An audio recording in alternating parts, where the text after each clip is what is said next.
চলতি মাসে সংযুক্ত আরব আমিরাত এবং ওমানে বৃষ্টিপাতের রেকর্ড ভেঙে যায়। যে বৃষ্টির কারণে মারাত্মক বন্যা ও বিপর্যয় তৈরি হয়েছে তা নিয়ে একটি বৈজ্ঞানিক বিশ্লেষণ বেরিয়ে এসেছে।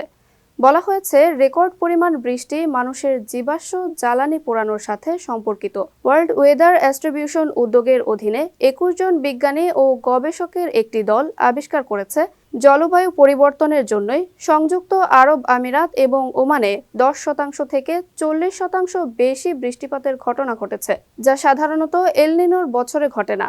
১৪ ও ১৫ এপ্রিলে ২৪ ঘন্টারও কম সময়ের ব্যবধানে সংযুক্ত আরব আমিরাতে ৭৫ বছরের মধ্যে সর্বোচ্চ বৃষ্টিপাত হয়েছে। বিশ্লেষণে বলা হয়েছে, রেকর্ড বৃষ্টিপাতের পেছনে প্রধান কারণ বৈশ্বিক উষ্ণতা বৃদ্ধি পাওয়া। বায়ুমণ্ডল স্বাভাবিকের থেকে ১.২ ডিগ্রি সেলসিয়াস বেশি উষ্ণ হলে তা ৮.৪% বেশি আর্দ্রতা ধরে রাখতে পারে, যা ভারী বৃষ্টিপাতের অন্যতম প্রধান কারণ।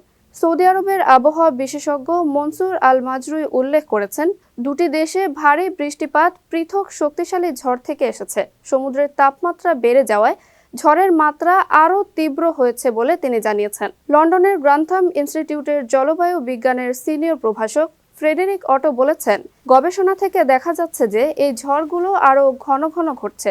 তার মতে, এল নিনো এপ্রিলের বৃষ্টিতেও অবদান রেখেছে।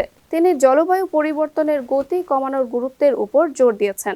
আন্তর্জাতিক শক্তি সংস্থা বৈশ্বিক উষ্ণতার মাত্রাকে ১.৫ ডিগ্রি সেলসিয়াসে সীমাবদ্ধ করতে নতুন জীবাশ্ম জ্বালানি প্রকল্পগুলো বন্ধ করার উপরে জোর দিচ্ছে।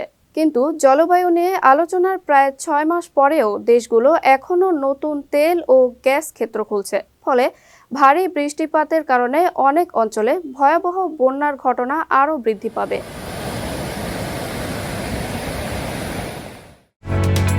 ওমানের সেরা রেট দিচ্ছে বাংলাদেশি প্রতিষ্ঠান গালফ এক্সচেঞ্জ।